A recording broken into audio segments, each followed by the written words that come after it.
Francisco Cândido Xavier, No Mundo Maior, quinto livro da coleção A Vida no Mundo Espiritual, ditado pelo Espírito André Luiz, capítulo 6, Amparo Fraternal, parte 1. Noite fechada, encontramo-nos à porta de aposento modesto em santuário humilde. Gentil irmã de nossa esfera nos aguardava no limiar, saudando-nos atenciosa. Avançou o caldeiraro perguntando: "E Cândida, como passa?" "Muito bem, deve estar conosco em definitivo amanhã à noite. Irmã Cipriana recomendou-me vigiá-la para que o desenlace se realize placidamente. Creio que nossa desvelada amiga já poderia ter vindo. No entanto, ao que me parece, a filhinha que deixará na crosta reclama certas providências." Entramos. No leito, uma senhora prematuramente envelhecida aguardava a morte.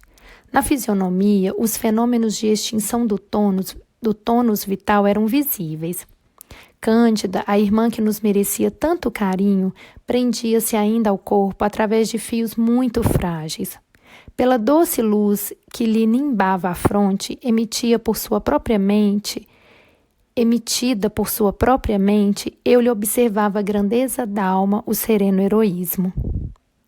Junto dela, uma jovem de rosto pálido e corpo alquebrado acariciava-lhe os cabelos grisalhos, enxugando de momento a momento as lágrimas em contínuo fluxo. O assistente indicou-me explicando: "É a filha despedir-se, ouçamo-las." Cândida, animando-a com dificuldade, falava comovida: "Julieta, minha filha, tenha cuidado consigo. Você sabe que provavelmente não mais me levantarei. Receio deixá-la entregue aos embates do mundo, sem mãos amigas." A moça trazia a garganta comprimida. O pranto copioso testemunhava-lhe a extrema angústia. A mãezinha, porém, refreando a custo a comoção, prosseguia generosa: "Meus filhos abandonaram-nos. Estamos sozinhas e precisamos pensar. Noto-a perturbada e mais aflita nesses últimos dias. Tenho a impressão de que o dinheiro não dá para nossas despesas. O que estará acontecendo? Tenho sido tão pesada a sua juventude. Entretanto, permaneço confiante em Jesus. Diariamente rogo ao Senhor não nos desampare. Temo que seu destino se desvie do caminho reto por minha causa. De outras vezes, filhinha, receio que você acabe enlouquecendo." E depois de ligeira pausa, em que apertou mais carinhosamente a destra da mocinha, que não aparentava mais de 20 anos, a enferma continuou: "Ouça, você não ignora que nos últimos meses a despesa tem sido enorme. As intervenções que sofri foram melindrosas e longas. As contas são gigantescas. E o dinheiro? Tranquilize-me, querida." A moça enxugou as lágrimas abundantes e informou: "Não se aflija, mamãe. Temos o necessário. Estou trabalhando." "Mas a costura rende tão pouco", acentuou a enferma em tom desalentado. "Oh, não se veste tanto. Além dos nossos recursos naturais, tomei pequeno empréstimo. Dentro de alguns meses, tudo retomará o ritmo normal." "Permita-o Deus." Fim do intervalo mais longo, indagou a doente: "Onde está o Paulino?" A filha ruborizou-se e respondeu acanhada: "Não sei, mamãe." "Não se vêem há muito?" "Não", tornou a moça tímida. "Desejaria vê-lo. Temo partir de um momento para outro e não vejo pessoa a quem solicitar assistência para sua mocidade. Que será de você, sozinha, ao sabor das circunstâncias? O mundo está referto de homens maus que espreitam o ensejo de flagiciar." Nesse instante, dos olhos lúcidos de Cândida escaparam algumas lágrimas que me abrasaram o coração. "Se eu morrer, minha filha", prosseguiu com tocante acento, "não se deixe arrastar pelas tentações. Procure recursos no trabalho digno. Não se impressione com as promessas de vida fácil. Você sabe que a minha viuvez nos deparou dificuldades angustiosas. Seu pai, contudo, nos deixou uma pobreza honesta e cheia de bênçãos. Em verdade, seus irmãos, fascinados pelo ganho material, relegaram-nos ao abandono, ao esquecimento, mas nunca me arrependi da humildade do trabalho. Cedo perdi a saúde e muito breve os desenganos me lacinaram o coração. Todavia, neste grabato de silêncio e de dor, a paz é a coroa de minha alma e reconheço que não há fortuna maior que a consciência tranquila. Sabe o Senhor os motivos de nossos sofrimentos e privações, e só nos cabem razões para louvá-lo. De tudo quanto padeci, remanesce-me um tesouro. Seu devotamento, minha filha, seu carinho enriquece-me. Morrerei feliz, sabendo que o coração de filha me lembrará na terra, com as preces do amor que nunca morrem. Entretanto, Julieta, não desejo que você seja boa e dócil tão somente para comigo. Obedeça igualmente a Deus, consagre-lhe amor e confiança. Ele é nosso Pai de infinita bondade e de nós pede apenas um coração singelo e uma vida pura. Conforme-se, filhinha, com os desígnios divinos no turbilhão das provas humanas e não descoroçoe. Oh, mamãe, não prossiga, soluçou a jovem, desabafando-se. Não prossiga. Estaremos sempre juntas. A senhora não morrerá. Viveremos uma para a outra. Jamais nos separaremos.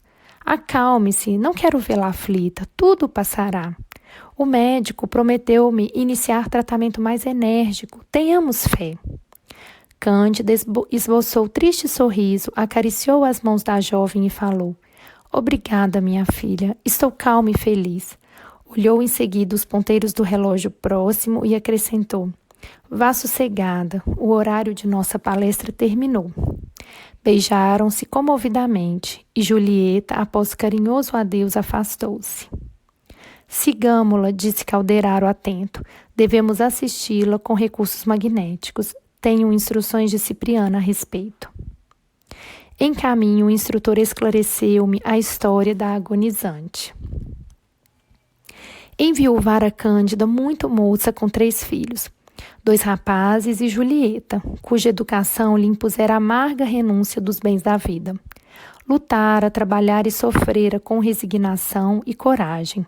Os filhos varões, a quem revoltava a pobreza do lar materno, abandonaram-na buscando centros distantes por atender a impulsos menos edificantes da mocidade. Perseverou a viúva na existência singela, consagrada à preparação do futuro da filha. Iniciou-a nos trabalhos de agulha, em que a menina se revelou de pronto excelente profissional. Mas depois de alguns anos de provações mais rudes, a nobre genitora caiu extenuada. Hospitalizada, sofreu diversas intervenções no campo orgânico, sem resultados apreciáveis. Tão aflita se lhe tornou a situação que o recolhimento à casa de saúde já se alongava por 10 arrastados meses.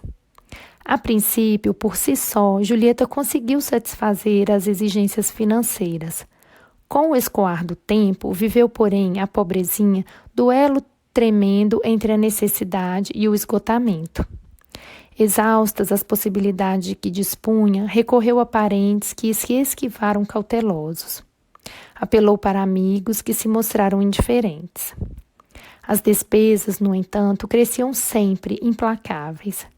A costura não lhe oferecia a compensação necessária. Visitava a mãezinha diariamente ao crepúsculo, pondo-se a par da situação cada vez mais grave. Louca de angústia, bateu a todas as portas e todas as portas permaneceram seladas. Incapaz de perscrutar aquela situação em toda a sua profundeza, com a genitora que naturalmente não lhe desejava o sacrifício, cedeu Julieta a insidioso convite.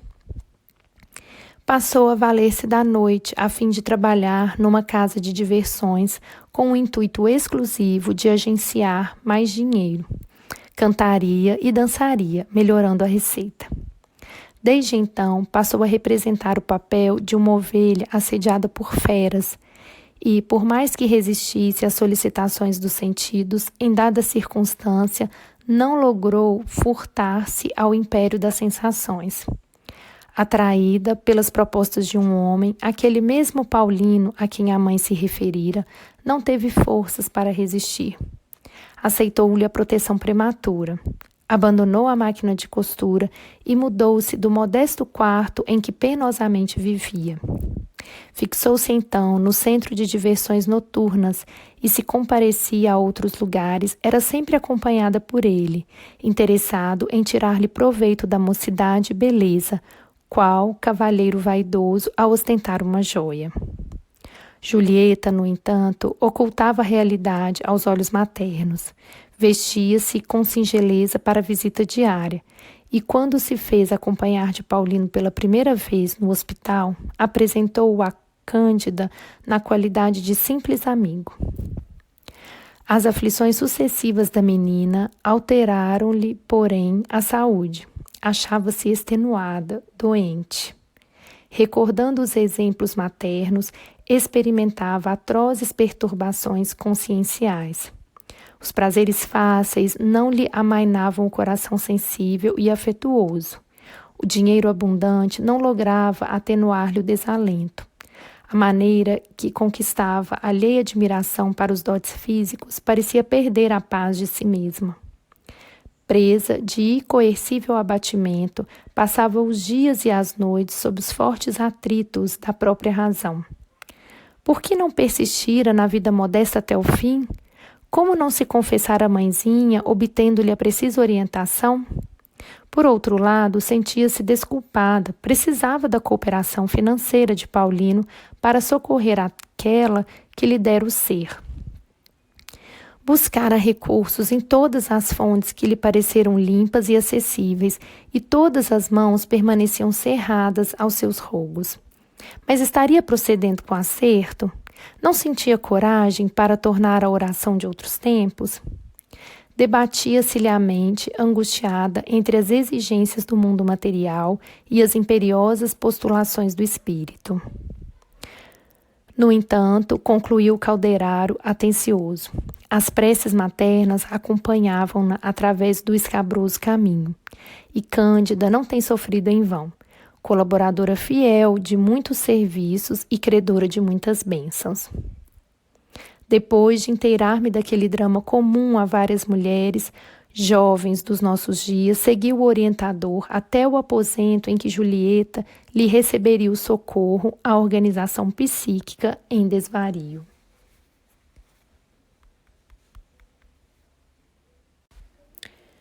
Francisco Cândido Xavier. No Mundo Maior. 5º livro da coleção A Vida no Mundo Espiritual, ditado pelo Espírito André Luiz. Capítulo 6, Amparo Fraternal, parte 2. Rememorando as palavras ouvidas dos lábios maternos, acolheu-se a jovem num divã em pranto convulsivo. Torturantes pensamentos se lhe entrechocavam no cérebro enfermo. Vibrações pesadas, caracterizando-se pela cor muito escura, desciam-lhe da fronte e fixavam-se no aparelho respiratório.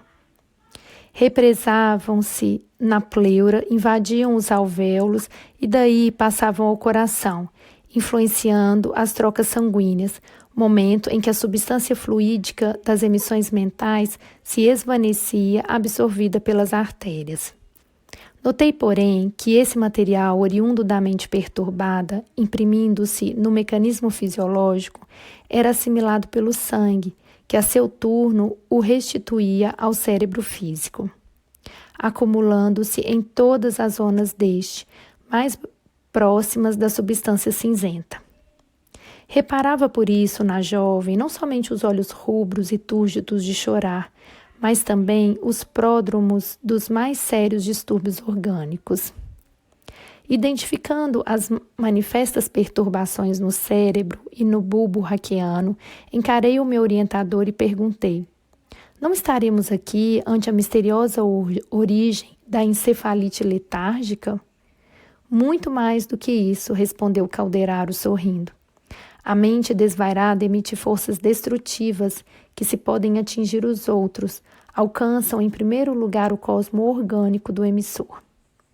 Decidindo-se Julieta por um gênero de vida que lhe provoca violentos e contínuos conflitos na mente, passou a despedir energias fatais para ela mesma.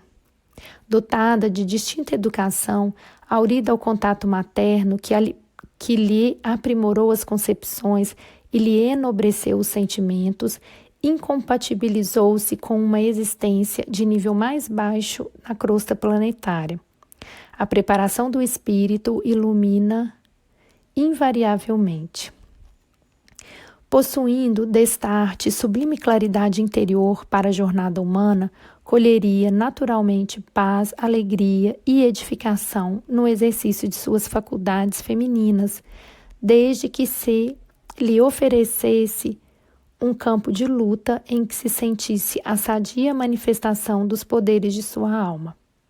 O casamento digno é o campo indicável ao seu caso de mulher nobilitada pelo conhecimento e pela virtude. Cedendo, no entanto, às tentações de que foi alvo, sente-se intimamente precipitada escada abaixo.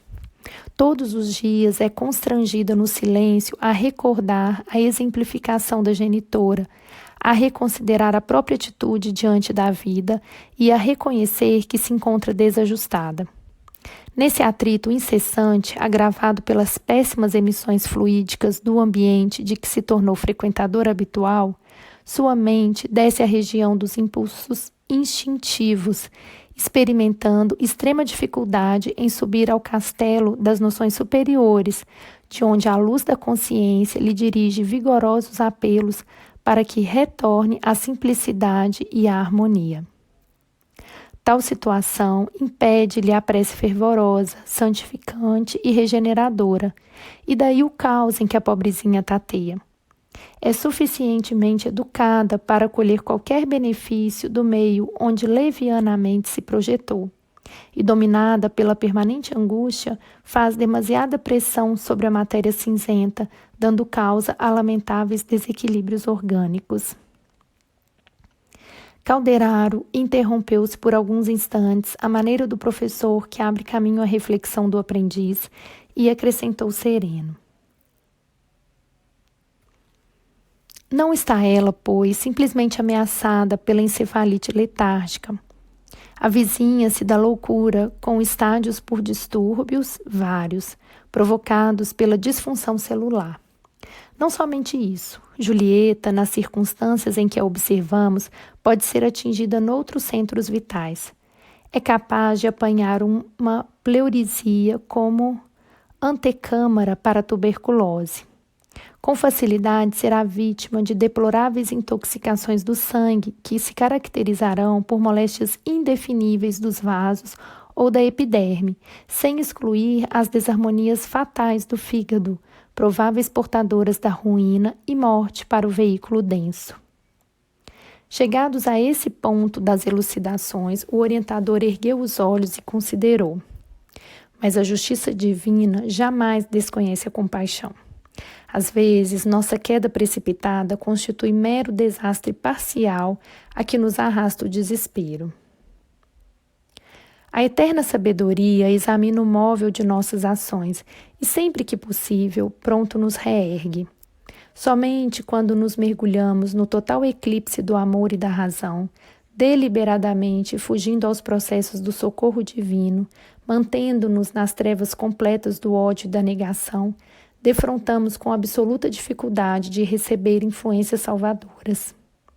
Então, deveremos esperar os atritos cruéis do tempo, aliados às forças de caráter compulsível das leis universais.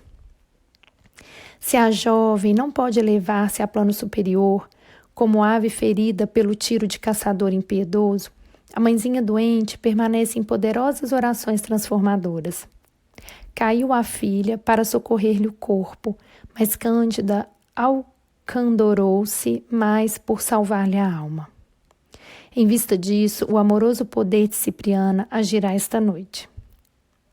Calou-se o meu interlocutor, submetendo a lacrimosa menina ao auxílio magnético de nosso plano, subtraindo-lhe certa quantidade de material escuro, segregado pela própria mente e acumulado ao longo do cérebro.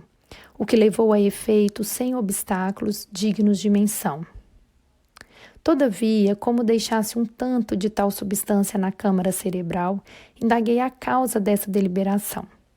O amigo tomou significativa expressão fisionômica e esclareceu. Tenho instruções relativas ao caso. Julieta não deve receber hoje nosso concurso integral. Precisa manter-se enferma do corpo, de modo a ausentar-se das noitadas que costuma praticar. Em breves horas será reconduzida, junto de Paulino em espírito, ao quarto de Cândida, onde a irmã Cipriana pretende dirigir-se a ele, valendo-se das breves horas de desprendimento parcial pelo sono. Compreendi tudo e, mais uma vez, admirei a ordem imanente na esfera do espírito.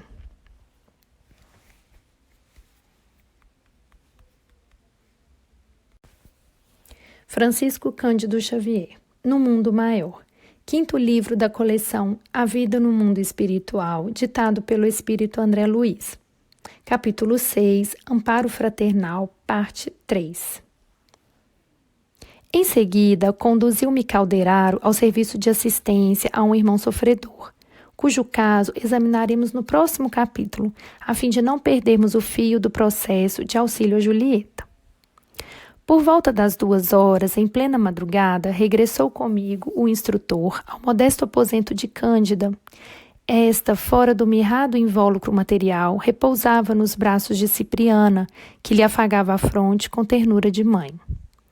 A doente, gozando extrema lucidez fora do corpo fisiológico, respondeu-nos às saudações tranquila e feliz. Outros amigos conservavam-se ao lado dela, reconfortando-a para o transe definitivo. Permutávamos impressões prazerosamente quando 2 irmãos de nosso plano penetraram o quarto, conduzindo Julieta e um cavalheiro que identifiquei por intuição. Confirmou Calderaro esclarecendo, é Paulino que vem ouvir-nos. Diante de Cipriana, que sustentava a enferma nos braços carinhosos, ajoelharam-se ambos instintivamente, chorando comovidos. Ajudados pela assistência magnética dos mensageiros que os traziam até nós, contemplavam-nos a todos sob forte admiração, relevando, porém, notar que a luz de nossa benemérita instrutora lhes reclamava atenção maior. Sentiam-se humilhados e aflitos, reconheciam ali a presença de alguma coisa do poder celestial. Mantinham-se confundidos e em lágrimas quando Cipriana se dirigiu ao moço de maneira particular. Paulino, falo-te em nome da divina justiça. Que o Senhor te abençoe, a fim de que me ouças com os ouvidos da razão. Escuta, não supões Julieta digna de teu braço vigoroso e trabalhador para a jornada terrestre? Que fazes da mocidade? Uma simples aventura dos sentidos? Não interpretas a experiência humana como estrada preparatória da eternidade? Que juízo fazes da vida e dos seus sublimes dons? Não partilhes o ingrato labor dos nossos irmãos menos esclarecidos que pretendem converter a mulher numa cobaia infeliz para o jogo dos sentidos. Dignifica a tua existência de homem, honrando o sacerdócio feminino. Renasceste na terra, guardado por seu devotamento cresceste sob os cuidados maternos e encontrarás ainda na mulher o vaso dileto para os teus sonhos de paternidade criadora. Por que persistir no vaidoso domínio de uma criança pobre por mero impulso de egoísmo e de ostentação? Não te confrange contemplar a prolongada aflição de Cândida, atormentada por atroz pesadelo, ante a incerteza dolorosa do porvir da filha? Desperta para os teus compromissos de natureza superior. Não vieste ao mundo simplesmente para gozar. A existência terrestre, meu amigo, é abençoado colégio de iluminação renovadora. Que motivos te impelem a um condenável procedimento? És bom e útil, inteligente e nobre. Por que te furtas à responsabilidade santificante? Nesse momento, Paulino, que chorava sob insopitável comoção, não falou, mas emitiu pensamentos que se fizeram claros para nós. Não hesitaria quanto ao casamento, ponderava, raciocinando todavia. encontrara Julieta fora do santuário doméstico. Conhecera num círculo de pessoas menos responsáveis, em clima de sugestões que não convidavam à elevação espiritual. Não seria prudente defender-se? Não lhe constituía obrigação organizar o matrimônio em bases mais sólidas? Aproximara-se da jovem num clube noturno, encontrara-a sem lar. A irmã Cipriana alcançou-lhe as ponderações, porque tornou firme após ligeira pausa. Perante o teu critério de homem de bem, as aflições de Julieta a tornam credora de maior amparo. A pobrezinha não procurou uma casa de entretenimentos menos dignos, alimentando segundas intenções. Não lhe conheces, porventura, as preocupações absorventes de filha dedicada? Não sabes que seus pés ali buscavam trabalho e arrimo, proteção e recurso? Enquanto diligenciavas mera distração para a mente ociosa, Julieta vivia humilhações, tentando ganhar o remédio necessário à mãezinha enferma. Como absolver a ti mesma e condená-la? Com que direito chanqueaste a respeitabilidade de uma jovem que visava tão sagrados objetivos? Haverá vileza no sol quando seus raios incidem no pântano? Será culpado o lírio que aderece um cadáver? Paulino sacode a consciência atormentada pelas facilidades humanas. Ainda não sofreste quanto devias para santificar e amar a vida. Não desprezes o ensejo que se te oferece. Coopera no resgate de jovem mulher que te não surgiu no caminho por mero acaso. O amor e a confiança não constituem obras de improviso. Nascem sob a bênção divina, crescem com a luta e consolidam-se nos séculos. A simpatia, no mais das vezes, é a realização de milênios. Não te aproximarias de Julieta com tamanho apego se ela já não figurasse em teu pretérito espiritual. Dedica-te a ela, salva da loucura e da inutilidade. Oferece-lhe o braço de esposo, honrando a vida, antes que a morte te despedace o vaso físico nas mãos invencíveis. É mais nobre dar que receber, mais belo amar que ser amado, mais divino sacrificar-se que extorquir alheios sacrifícios. Não te cause, moça, a crítica do mundo. A sociedade humana é venerável em seus fundamentos, mas injusta quando extermina os germes de regeneração espiritual para a vida superior, a pretexto de preservar-se. Venha a nós, Paulino. O Senhor abençoar-te-á o gesto digno. Amanhã, Cândida viverá as horas derradeiras da atual existência. Dá-lhe a paz, restitui-lhe o bem-estar, pelo muito que se mortificou para conservar a filha em posição respeitável. Não permitas que o amor se perverta em tua alma. Santifica-o com a responsabilidade. Fortifica-o com os teus dotes naturais e a providência estará ao teu lado por todo o sempre. Calou-se a instrutora, mas de seu coração partiam raios de safirina luz, envolvendo o rapaz integralmente. O cavalheiro ergueu os olhos lacrimosos, contemplando-a reconhecido e declarou: Recebo a vossa palavra como se fora de minha Mãe Celestial. Fazei de mim o que vos aprouver. Estou pronto. Cipriana depositou Cândida no invólucro físico afetuosamente e dirigiu-se ao jovem par acrescentando: Que o Pai nos abençoe a todos. Julieta e Paulino foram reconduzidos ao aposento do qual tinham vindo, e nós, de nossa parte, dilatamos a permanência no quarto da enferma em auxílio ao processo desencarnatório. Às 8 horas da manhã, Cipriana suprimiu-lhe a maior parte das forças. Chamado pela enfermeira vigilante, o médico prognosticou a morte próxima. Reclamada a presença da filha, compareceu à jovem depois do meio-dia, seguindo-se-lhe Paulino, visivelmente comovido. Que belo que é verificar a influência indireta do plano superior sobre os companheiros terrestres. Como haviam procedido nas horas de sono carnal, assim ao observarem a venerável senhora em plena agonia, ajoelharam-se ambos lacrimosos, quase na mesma posição de horas antes. Cândida fixou o rapaz em atitude suplicante e falou-lhe com dificuldade, embora Cipriana lhe não deixasse fugir as energias, mantendo a destra luminosa sobre a sua cabeça. Agonizante, comentou comovedoramente a angústia que lhe torturava o espírito. Receava deixar a filha inexperiente no mundo, à mercê das tentações. Apelava para o cavalheirismo de Paulino, que a não deixou terminar. De olhos rasos d'água, colocou o indicador nos lábios da respeitável moribunda, confortando-a. Dona Cândida, disse atencioso, não fale mais nisso.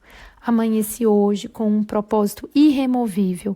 Julieta e eu nos casaremos dentro em poucos dias. Amanhã mesmo iniciaremos o processo de legalização do nosso compromisso, antes que qualquer circunstância interfira por empecer nossos desejos. Fique, pois, descansada. A partir de agora, sou também seu filho. A agonizante, chorando copiosamente, fez um sinal. Julieta aproximou-se enquanto Paulino colava o rosto aos seus cabelos prematuramente encanecidos. Foi então que Cândida, amparada por Cipriana, lhe uniu as mãos num gesto simbólico, osculando-as enternecidamente. Foi seu derradeiro movimento no corpo exausto. Em breves minutos, as pálpebras físicas cerravam-se para sempre, enquanto os olhos espirituais se abririam entre nós para a contemplação dos trilhos refulgentes da eternidade.